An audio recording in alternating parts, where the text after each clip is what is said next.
मैं हूँ साक्षर और आप देख रहे हैं मेरा यूट्यूब चैनल सृजन क्लासेस बाय रंजन सर। इस चैनल में आप लोग को बहुत बहुत स्वागत है।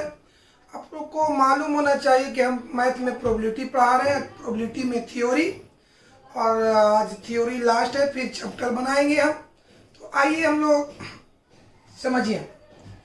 किसी घटना की प्रोबेबिलिटी, किसी घटना की प्रायिकता 0 से 1 तक होता है।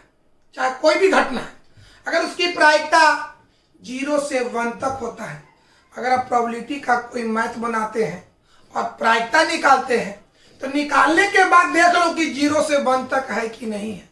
अगर 0 से 1 तक है तो निकाला हुआ सही है, अगर नहीं है तो वहीं पर आप समझ लीजिए कि ये निकाला हुआ आंसर गलत है। हमने क्या बोले? किसी घटना की प्रोबेबिलिटी, किसी घटना की प्रायिकता 0 से 1 तक होता है। आइए लिखते हैं बाबू।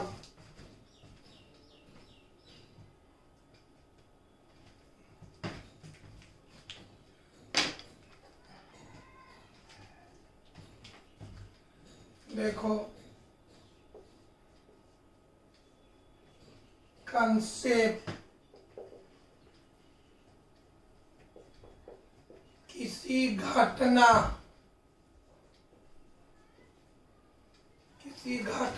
की प्रायिकता का मान 0 से 1 तक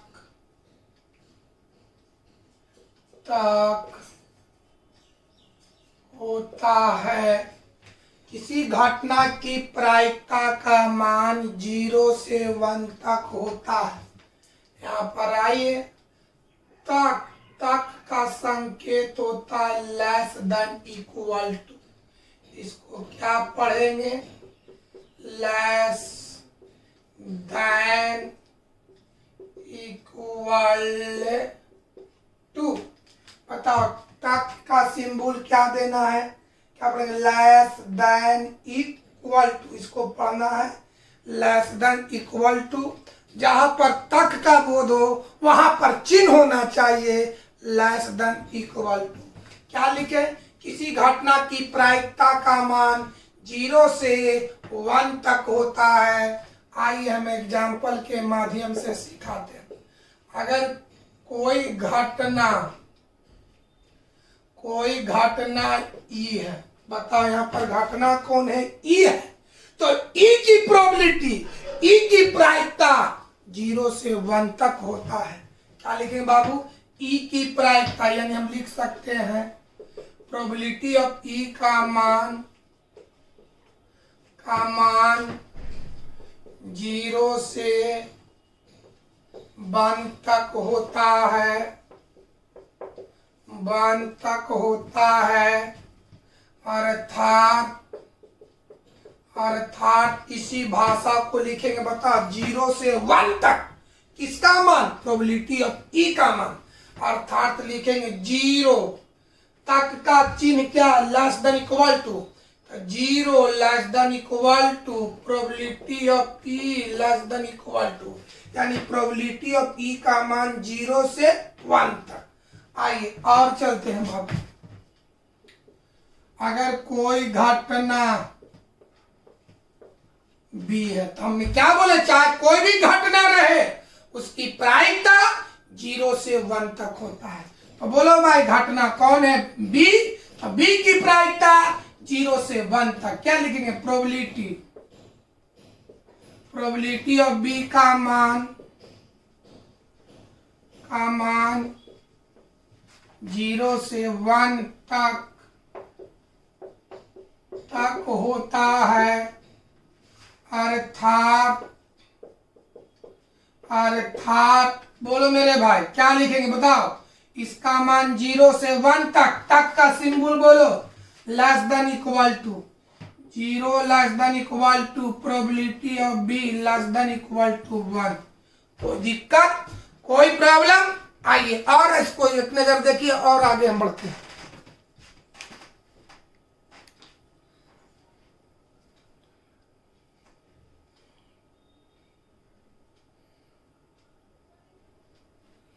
और एग्जाम्पल देखें बाबू, तीसरा एग्जाम्पल,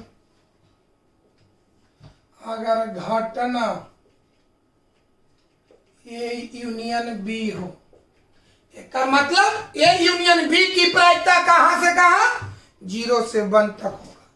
क्या लिखेंगे बाबू, probability of A union B का मान 0 से 1 तक होता है, अर्थात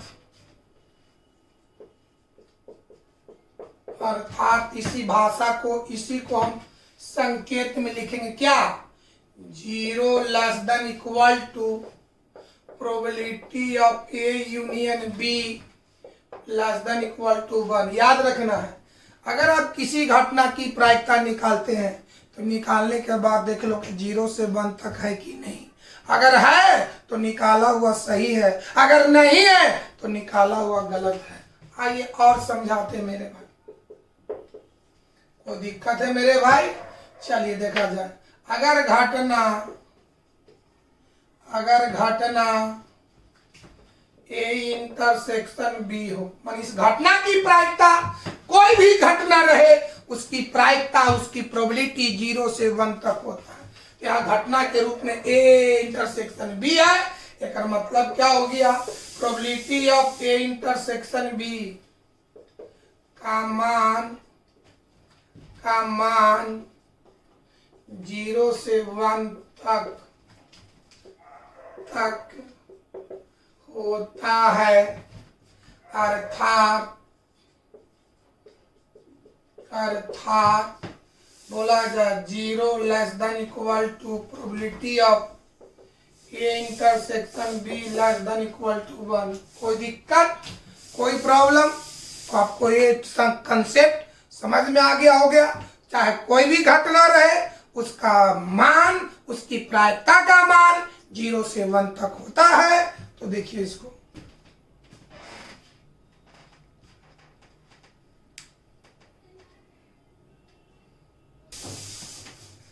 हाँ बाबू, इसको याद रखना है, डी मॉर्गन्स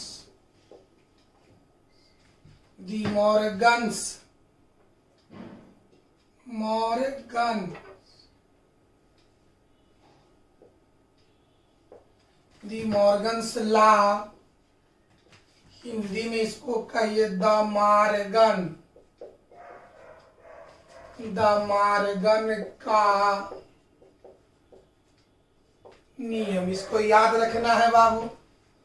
पहला है ए यूनियन बी का डैश, ए यूनियन बी का डैश। सुनिए बढ़िया से, तो अगर दोनों का डैश का, ए का भी डैश करेंगे और बी का अलग अलग डैश करेंगे, याद करो द मार्गन का नियम क्या, इसको याद करेंगे, एग्जाम में कभी कभी पूछ सकता है। ए यूनियन बी का डैश, तो अगर हम अलग अलग का डैश करते हैं, मैंने पहला का भी डैश करते हैं और दूसरा का डैश करते हैं, अलग अलग डैश करते हैं, तो यहाँ पर यूनियन रहेगा तो इंटरसेक्शन, और इंटरसेक्शन रहेगा तो यूनियन। तो बोलो ए यूनियन बी का डैश बराबर ए डैश, यहाँ यूनियन है तो कर देंगे इंटरसेक्शन, बी डैश। आगे ए इंटरसेक्शन बी का डैश अलग अलग करेंगे, तो बीच में यूनियन रहेगा तो इंटरसेक्शन, और इंटरसेक्शन रहेगा तो यूनियन। तो चलो बाबू, पहला का भी डैश और दूसरा का डैश, यहाँ इंटरसेक्शन है तो कर देंगे यूनियन। क्या होगा, ए डैश यूनियन बी डैश। कोई दिक्कत है? सिमिलरली देखिए इसी पर सब याद कर लेना, ए यूनियन बी का डैश बराबर ए डैश इंटरसेक्शन बी डैश। जहां इतना रहेगा इतना लिखेंगे, जहां इतना रहेगा इतना लिखेंगे। सिमिलरली इसी प्रकार, चलो बताओ मेरे भाई, एस यूनियन टी का डैश, अगर हम डैश अलग अलग करेंगे तो यूनियन रहेगा तो इंटरसेक्शन, इंटरसेक्शन रहेगा तो यूनियन। बोलो मेरे भाई, एस का भी डैश, टी का डैश, एस डैश, यहाँ यूनियन है तो इंटरसेक्शन करेंगे टी डैश। कोई दिक्कत बाबू? और समझिए मेरे भाई, A union B intersection B union C. अब आइए, ये पूरा का डैश है तो पहला भाग इसको मानेंगे और दूसरा भाग इसको मानेंगे, तो इसका भी डैश इसका भी डैश है, इंटरसेक्शन है तो बना देंगे। क्या हो गया, ए यूनियन, पहला ई है तो ए यूनियन बी का डैश, यहाँ इंटरसेक्शन तो यूनियन, इसका क्या होगा बाबू, यहाँ पर चला बोला जाए बी यूनियन सी का डैश। उम्मीद करते हैं कि आप द मॉर्गन का नियम लागू करना सीख गए होंगे।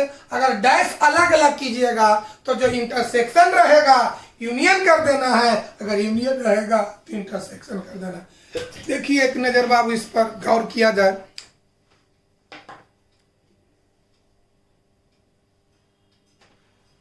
हाँ दोस्त, तो आइए पहला चैप्टर का, ये तो आपका बेसिक था, प्रोबेबिलिटी में आज कम से कम 10 दिन से बेसिक दे रहे थे। आइए पहले चैप्टर का थ्योरी पढ़ें। पहला चैप्टर का थ्योरी एक वो आप टॉपिक पढ़ लेंगे, पहला चैप्टर आपसे पूरा बन जाएगा। देखिए पहला चैप्टर में सिर्फ पढ़ना है कंडीशनल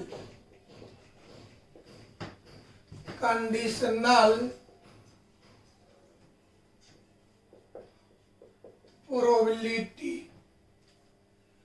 कंडीशनल प्रोबेबिलिटी, सप्रतिबंध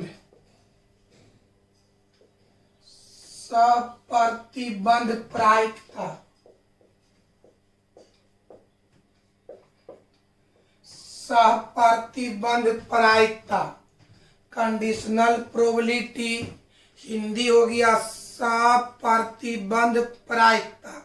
समझा जा सप्रतिबंध प्रायिकता क्या है, तो एक घटना घटने के बाद अगर दूसरा घटना घटता है, एक घटना घटने के बाद अगर दूसरा घटना घटता है, तब पहले घटना की प्रायिकता को सप्रतिबंध प्रायिकता कहते हैं। याद हो गया, एक घटना घटने के बाद बी घटना घटता है, तब ए की प्रायिकता को कंडीशनल प्रोबेबिलिटी कहते हैं। एक एग्जाम्पल देते हैं बाबू,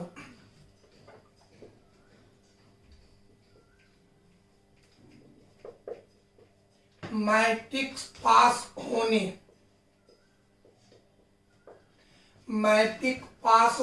की घटना,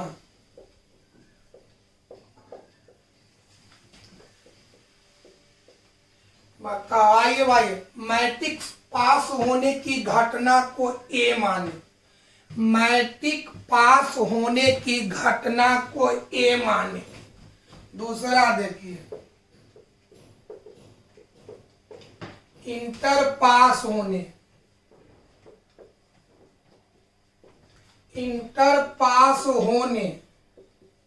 की घटना को बी माने। देखिए यहाँ पर दो घटना है, मैट्रिक पास होने की घटना को ए माने, इंटर पास होने की घटना को बी माने। पहला घटना ए है जो मैट्रिक पास होने की घटना को दर्शाता है, दूसरा घटना बी है जो इंटर पास होने की घटना को दर्शाता है। तो आप बताइए इसमें पहले कौन घटेगा, ए घटेगा कि बी घटेगा?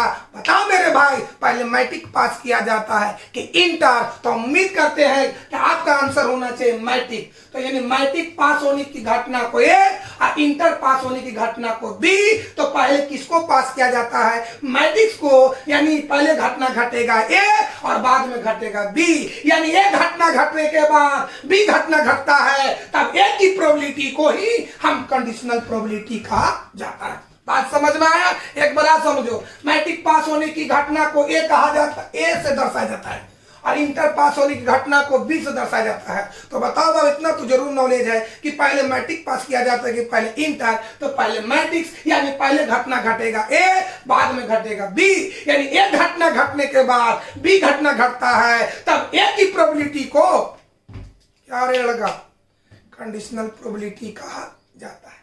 ए की प्रोबेबिलिटी को कंडीशनल प्रोबेबिलिटी कहा जाता है। याद हुआ, कोई दिक्कत? अब एक बात और याद किया जाए। अब कंडीशनल प्रोबेबिलिटी को दर्शाने का तरीका, जो घटना पहले घटता है उसको हर में लिखा जाता है, और जो बाद में घटता है उसको अंश में। जो घटना पहले घटेगा उसको हर में, और जो बाद में घटेगा उसको अंश में। तो बताओ, ये दोनों से कंडीशनल प्रोबेबिलिटी, तो पहले कौन घट रहा है? ए, बाद में बी, तो इसको लिखेंगे हर में, इसको लिखेंगे अंश में। तो लिखेंगे प्रोबेबिलिटी ऑफ बी बाई ए, यही हो गया कंडीशनल प्रोबेबिलिटी। ए घट रहा है पहले, तो इसको हर में लिखा है, जो घटेगा बाद में उसको लिखेंगे अंश में। याद रखिएगा, जो घटना पहले घटेगा उसको हर में लिखेंगे, जो बाद में घटेगा उसको अंश में लिखेंगे। इस तरह से लिखेंगे तो यही आपको दर्शाएगा कंडीशनल प्रोबेबिलिटी। क्या लिखेंगे? एक घटना घटने के बाद अगर दूसरा घटना घटता है, एक घटना घटने के बाद अगर दूसरा घटना घटता है, तो पहले घटना की प्रोबेबिलिटी को, पहले घटना की प्रायिकता को कंडीशनल प्रोबेबिलिटी कहते हैं। जो घटना पहले घटता है उसको हर में लिखा जाता है, और जो घटना बाद में घटता है उसको अंश में लिखा जाता है। तो आइए हम इसी बात को हम लिखते हैं बाबू दोस्त।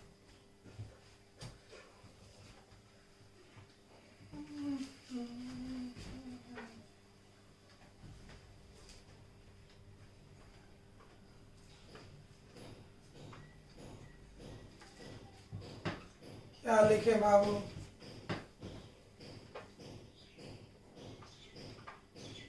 एक घटना, एक घटना घटने के बाद, एक घटना घटने के बाद अगर दूसरा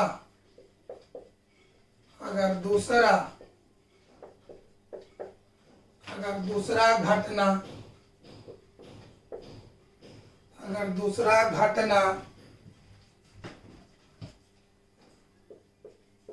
घटता है, तब पहले घटना के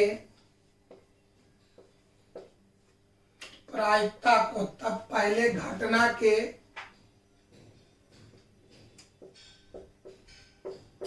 प्रायिकता को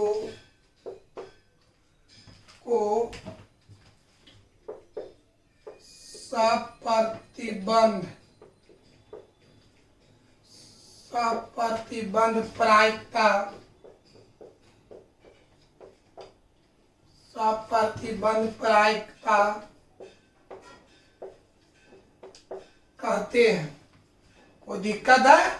सप्रतिबंध प्रायिकता कहते हैं। एग्जाम्पल देखिए, बढ़िया से समझिएगा। एग्जाम्पल, एक घटना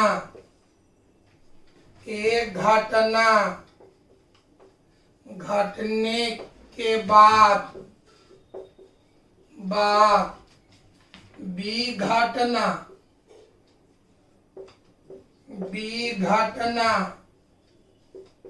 घटता है। एक घटना घटने के बाद बी घटना घटता है, तब कंडीशनल प्रोबेबिलिटी, मतलब कंडीशनल यानी सप्रतिबंध प्रायिकता, तब कंडीशनल, इसको पढ़िएगा कंडीशनल प्रोबेबिलिटी। तब कंडीशनल प्रोबेबिलिटी क्या होगा? प्रोबेबिलिटी ऑफ, पहले ए घट रहा है बाद में बी, तो इसको ऊपर लिखेंगे, इसको ऐसे। तब conditional probability of B by A होता है। समझ में आया बाबू? और देखा जाए, ई घटना एफ घटना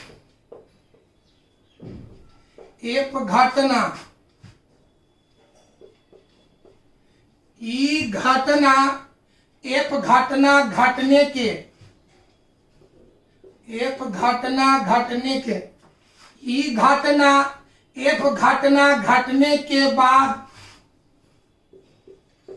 घटता है तब तब तब तब कंडीशनल प्रोबेबिलिटी बताओ अब ई घटना एफ घटना घटने के बाद ई घटना एफ घटना घटने के बाद घटता है माने ई जो घटना एक बाद माने पहले एफ घटा बाद में ई घटा तो इसको नीचे लिखेंगे इसको ऊपर जो घटना पहले घटेगा उसको नीचे जो बाद में घटेगा उसको ऊपर तब conditional probability of F by E sorry पहले कौन घट रहा है एफ तो एफ को नीचे ई को ऊपर probability of E by F होता है। चलिए इसको देखिए बढ़िया से जो घटना पहले घटेगा उसको नीचे लिखेंगे जो घटना बाद में घटेगा उसको ऊपर माने अंश में लिखेंगे।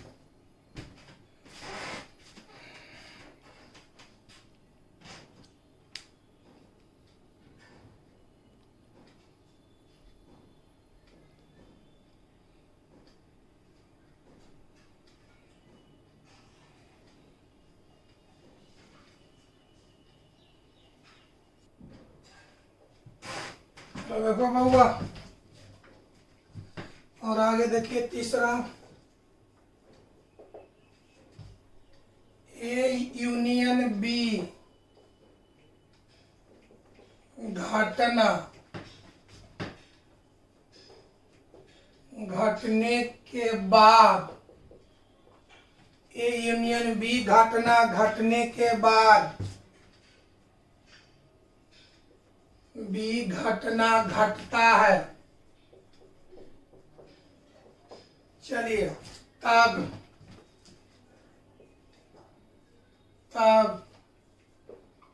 कंडीशनल प्रोबेबिलिटी बताओ पहले पढ़िए ए यूनियन बी ई घटना घटने के बाद ई घटता है पहले ई घट रहा है बाद में ई घट रहा है तो जो पहले घटेगा उसको नीचे लिखेंगे जो बाद में घटेगा उसको ऊपर। तो बता ई घटना पहले घट रहा है कि बाद में तो क्या होगा condition probability of B by A union B होता है। चलिए अब आइए नोट में देखिए क्या लिखेंगे इंटरसेक्शन में घटना का क्रम चेंज होने से उसके मान में कोई परिवर्तन नहीं होता है। जैसे जोड़ में जैसे कहने को 2+3 या 3+2 2+3 या 3+2 करने से इसके मान में कोई परिवर्तन नहीं होता है। ठीक उसी तरह से इंटरसेक्शन में घटना का क्रम चेंज होने से उसके मान में कोई परिवर्तन नहीं होता है। आइए इंटरसेक्शन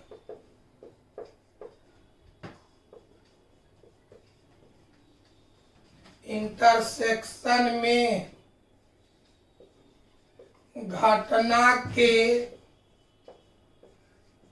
क्रम चेंज होने से इंटरसेक्शन में घटना के क्रम चेंज होने से उसके मान में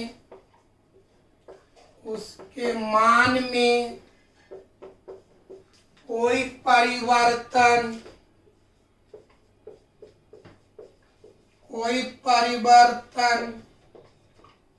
नहीं होता है।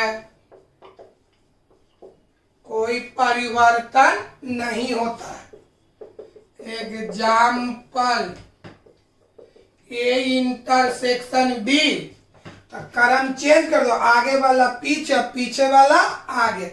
ए इंटरसेक्शन बी के जगह आप बी इंटरसेक्शन ए भी लिख सकते हैं। एस इंटरसेक्शन टी, तो क्रम चेंज कर दो, S intersection T, sorry T intersection S. ऐसा करने से इसके मान में कोई परिवर्तन नहीं होता है। इसको देखिए एक नजर बाबू।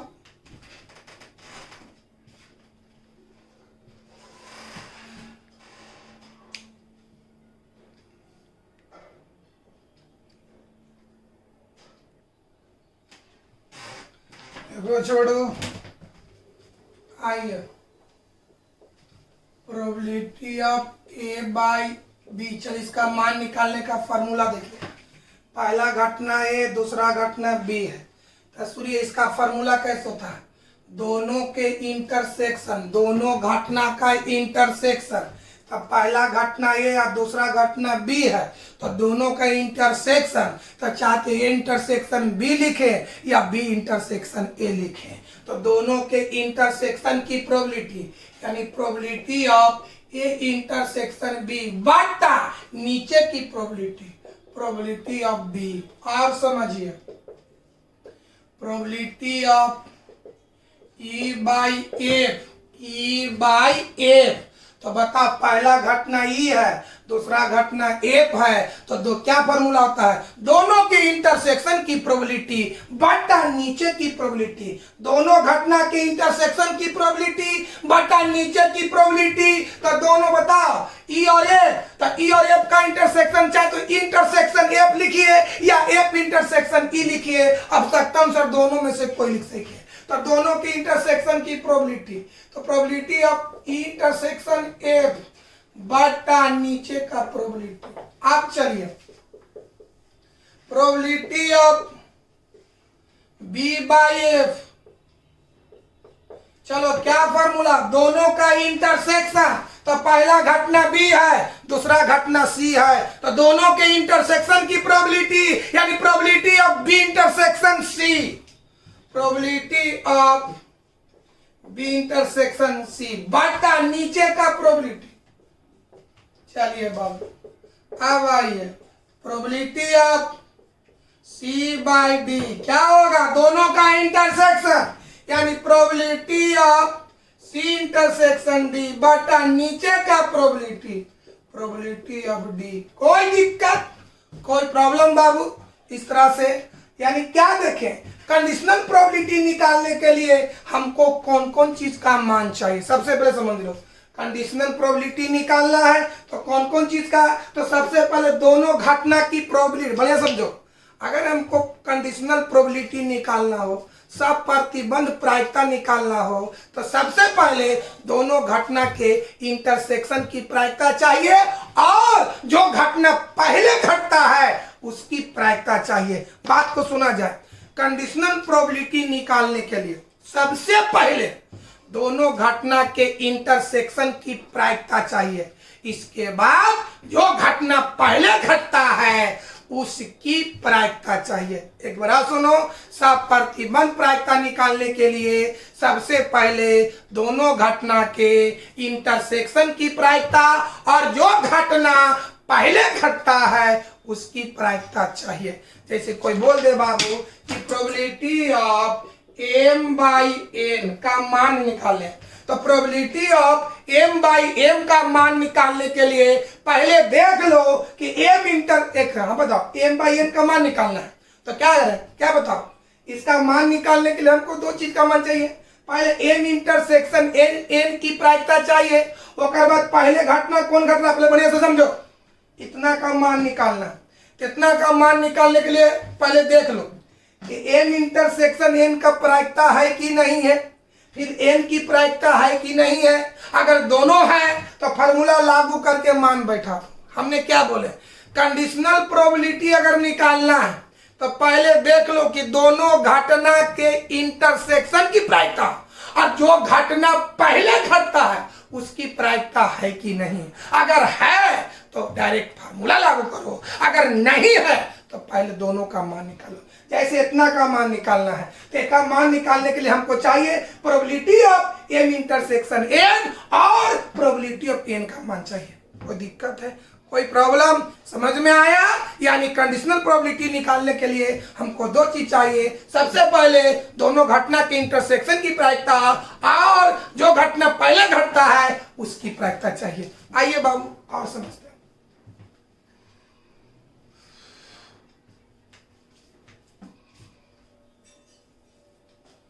नोट में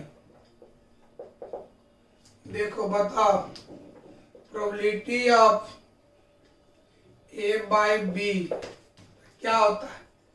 probability of A intersection B बटा प्रोबेबिलिटी ऑफ बी बटा एक करें। अब तिरछा तिरछी गुना करते हैं, एकरा में 1 से गुना करेंगे तो ज्यों के त्यों इतना इंटू इतना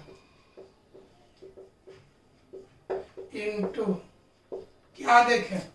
अब बता, इंटरसेक्शन की प्रायिकता के वो फार्मूला निकला कैसे? Probability of A intersection B है बाबू, तो दिमाग सेट कर दो।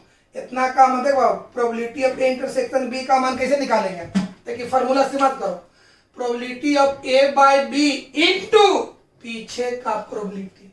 ए बाई देखो, ए बाई माने आगे बाई पीछे इंटू पीछे का प्रोबेबिलिटी। सिमिलरली देख तो बाबू, सिमिलरली अगर ऐसे रहे probability of B intersection C, इसका कैसे लिखेंगे? प्रोबेबिलिटी ऑफ आगे बाई पीछे इंटू पीछे का प्रोबेबिलिटी। पीछे कौन है? सी। और आगे देखो, प्रोबेबिलिटी ऑफ इंटरसेक्शन ए क्या लिखेंगे? प्रोबेबिलिटी क्या होगा? आगे बाई पीछे मन ई बाई ए इंटू पीछे का प्रोबेबिलिटी। चलिए ये दो फार्मूला हम पहला चैप्टर में लागू करेंगे।